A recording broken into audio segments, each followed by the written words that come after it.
Salam sejahtera Malaysia, denyut nadi suara rakyat bergema di channel ini. Jangan lupa tekan butang subscribe, like dan share. Malaysia kita punya, cintai Malaysiaku, kita jaga kita.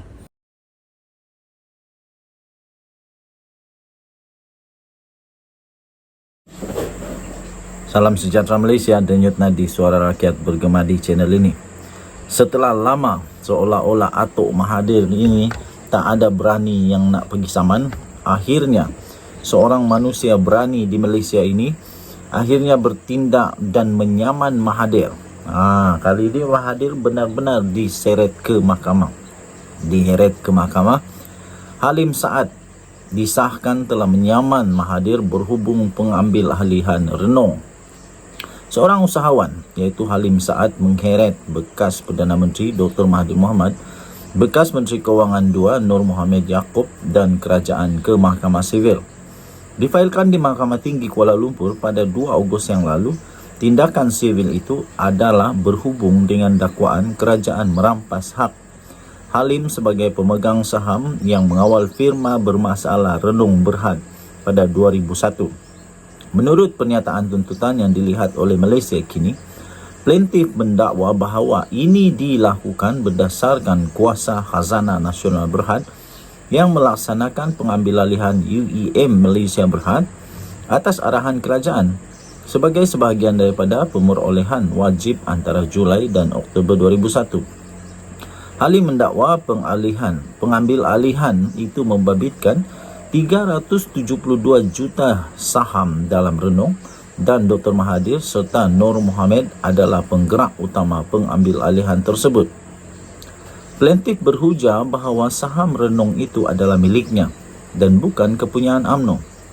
Serta pada masa itu, syarikat berkenaan memegang 37.92% kepentingan dalam UEM. Usahawan veteran itu menegaskan bahawa dia berhasrat untuk membuat tawaran awam kepada UEM sama ada melalui Renung atau bersama dengan Renung untuk mengambilnya secara pribadi sebagai anak syarikat Renung. Plaintiff bagaimanapun diarahkan oleh Mahathir secara langsung dan melalui Nur Mohamed untuk tidak meneruskan intended go seperti yang dikehendaki kerajaan. Sebaliknya untuk memperoleh semua saham dalam UEM melalui entiti yang ditetapkan, Khazanah Nasional Berhad atau pihak yang diamanahkan. Selaras dengan itu, plaintiff juga diarahkan untuk meninggalkan UEM dan Renung. Kedua-duanya sebagai pemegang saham dan pengarah termasuk dalam sanak syarikat mereka. Ini menyaksikan plaintiff menyerahkan kawalannya ke atas Renung dan UEM kepada kerajaan dan akhirnya plaintiff melupuskan saham Renung miliknya dengan kerugian. Plaintiff mematuhi arahan tersebut kerana Mahathir ketika itu adalah Perdana Menteri dan Menteri Kewangan. Hasilnya, Khazanah memperoleh semua saham dalam UEM melalui anak syarikatnya, Syarikat Dana Saham Sdn Berhad, sekaligus menguasai UEM yang pada masa itu memegang 32.6% dalam Renung. Dengan cara ini, kerajaan memperoleh UEM dan secara tidak langsung serta mendapat kawalan dan pemilikan tidak langsung dalam kumpulan Renung. Pemerolehan hak pemberian dan pelucutan hak plaintiff sebagai pemegang saham mengawal Renung yang merupakan aspek utama pelaksanaan pengambil alihan oleh kerajaan telah dilaksanakan atau disebabkan tanpa sebarang pempasan dibayar kepada plaintiff bertentangan dengan perkara 13 Perlembagaan Persekutuan, kata Halim. Nah, sekarang ini memang sah Mahathir akan diheret ke mahkamah. Selama ini seolah-olah beliau kebal daripada sebarang tindakan diheret ke mahkamah. Tapi selepas ini saya fikir akan banyak lagi orang yang akan berani untuk menyaman Mahathir sekiranya Mahathir ada kes dan sekiranya Mahathir ada yang boleh didakwa di mahkamah lah. Okey, jadi kita tengoklah Mahathir semakin tua semakin banyak dakwaan yang dibuat terhadapnya. Denyut nadi suara rakyat bergema di channel ini. Bye bye. Salam sejahtera Malaysia. Denyut nadi suara rakyat bergema di channel ini. Lelaki ditolak calon Perikatan Nasional lunas. Dakwa kes belum selesai. Lelaki yang didakwa ditolak oleh calon lunas dari Perikatan Nasional iaitu Khairul Anwar Ramli mendakwa kes mahkamah terhadapnya masih belum selesai. Zahrin Osman mendakwa kes yang berlaku pada tahun 2021 itu masih belum selesai di Mahkamah Magistrate Kulim. Katanya dia, yaitu Khairul, menyatakan pada 28 Mac 2023 mahkamah membebaskan dia. Sedangkan mahkamah hanya melepaskan tanpa membebaskan beliau atas kesilapan teknikal.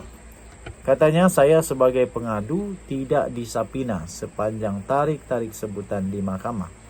Dan kes ini belum ditetapkan perbicaraan lagi kerana saya dan saksi tidak pernah disapinakan untuk hadir di mahkamah. Katanya pada satu kenyataan hari ini. Zaharin mendakwa, timbalan pendakwa raya kemudiannya memohon Khairul dilepaskan tanpa dibebaskan atau DNAA daripada pertuduhan buat sementara waktu dengan arahan untuk pertuduhan semula. Malaysia kini sedang menghubungi Jabatan Peguam Negara bagi menyemak status kes ini. Khairul sebelum ini berkata dia berada dalam perbicaraan mahkamah selama 18 bulan dan dibebaskan daripada pertuduhan pada 23 Mac tahun ini. Bagaimanapun, Zaharin mendakwa kes itu tidak boleh dibawa ke perbicaraan kerana pegawai penyiasat yang mengendalikan kes itu gagal memanggil saksi untuk menghadiri perbicaraan. Pada 2 Ogos yang lalu, Khairul mendakwa individu dalam video itu yang didakwa Zaharin telah melemparkan kata-kata kesat terhadap isteri calon lunas dan mahu masuk ke pejabat dengan memakai kasut ke dalam pejabat tersebut untuk merampas barang-barang bantuan yang ada. Dalam pada itu, Zaharin menyanggah dakwaan berkenaan. Berkata Khairul telah menafikan haknya untuk mendapat sumbangan barang tersebut. Katanya, saya selaku AJK bahagian Bersatu Padang Serai telah pergi ke pejabat Parti Pribumi Bersatu Malaysia bahagian Padang Serai premis tersebut untuk mengambil sumbangan barangan asas daripada parti. Walau bagaimanapun, Ketua Bahagian Bersatu Padang Serai Encik Khairul Anwar bin Ramli, iaitu Encik Khairul, telah menafikan hak saya untuk mendapat bantuan sumbangan barangan asas tersebut, katanya. Pada hari tersebut juga, Encik Khairul Anwar telah meluahkan rasa tidak puas hati terhadap saya kerana datang untuk meminta bahagian saya. Dan ketika saya sedang berada di hadapan pintu masuk premis tersebut, tiba-tiba dengan perasaan marah dan niat untuk mencederakan saya, telah menolak saya dengan kedua belah tangannya, mengakibatkan saya jatuh ke belakang dan mengalami kecederaan, dakwa Zaharin. Katanya Khairul kemudiannya didakwa pada 12 September 2021 mengikut Seksyen 334 Kanun Kesiksaan. Zaharin hari ini berkata dia akan merujuk kes itu kepada SPRM untuk menyiasat jika terdapat pengaruh luar yang melengahkan proses atau melindungi mana-mana individu yang terbabit dalam kes itu. Katanya, saya juga berharap kes ini dapat diselesaikan dengan kadar segera kerana telah memasuki 2 tahun lamanya, katanya lagi. Okey, untuk mendapatkan berita lengkap tentang ini, anda boleh layari malaysiakini.com bertarikh 8 Ogos dengan tajuk lelaki ditolak calon PN lunas, dakwa belum selesai. Kita jumpa lagi. Bye-bye. Salam sejahtera Malaysia. Denyut nadi suara rakyat bergema di channel ini. Nampaknya ada Jolo 2.0. Jolo 2.0 kali ini lebih dahsyat. Lepas itu, mungkinkah ada juga Najib Razak 2.0? Tapi kita tak payahlah cakap Najib lagi. Saya rasa Najib dah insaf. Dia masuk penjara. Dia sedang dalam proses bertobat dan insaf. Jadi saya fikir Najib tak payah disebut-sebut lagi lah. Lagipun dah tak laku sangat lah Najib sekarang. Tapi yang kita cakap sekarang ini pun ada jalan cerita seperti dia juga. Seorang bekas Perdana Menteri juga yang juga sudah didakwa dengan 2 pertuduhan. Dengan 2 pertuduhan yang paling best sekarang ini, dia punya orang yang dekat dengan dia pula tiba-tiba jadi seperti Jolo 2.0. Mungkin Najib bagus sikit lah, sebab Najib tak ada kaitan dengan Jolo. Jolo tiba-tiba hilang, keluar dari keluar negara terus hilang, tak balik-balik Malaysia lagi. Jadi mungkin tu agak okey lah. Tapi kali ni Muhyiddin Yassin, aduh, bekas Perdana Menteri Malaysia yang selalu didakwa, disebut-sebut oleh ahli politik yang lain, disebut sebagai Perdana Menteri paling gagal. Perdana Menteri paling gagal dalam sejarah. Menantunya sendiri, Muhammad Adlan, telah lari dari Malaysia, keluar dari Malaysia pada Mei, tak balik-balik lagi. Lepas tu sampai sekarang SPRM cari, tapi tak balik-balik lagi. Terpaksa SPRM keluarkan warta kepada seluruh Malaysia untuk cari orang ini, menantu Muhyiddin ini. Jadi ada 2 orang yang sedang dicari, iaitu seorang ini nama dia Muhammad Adlan bin Berhan. Yang satu ini nama dia Mansur bin Saad.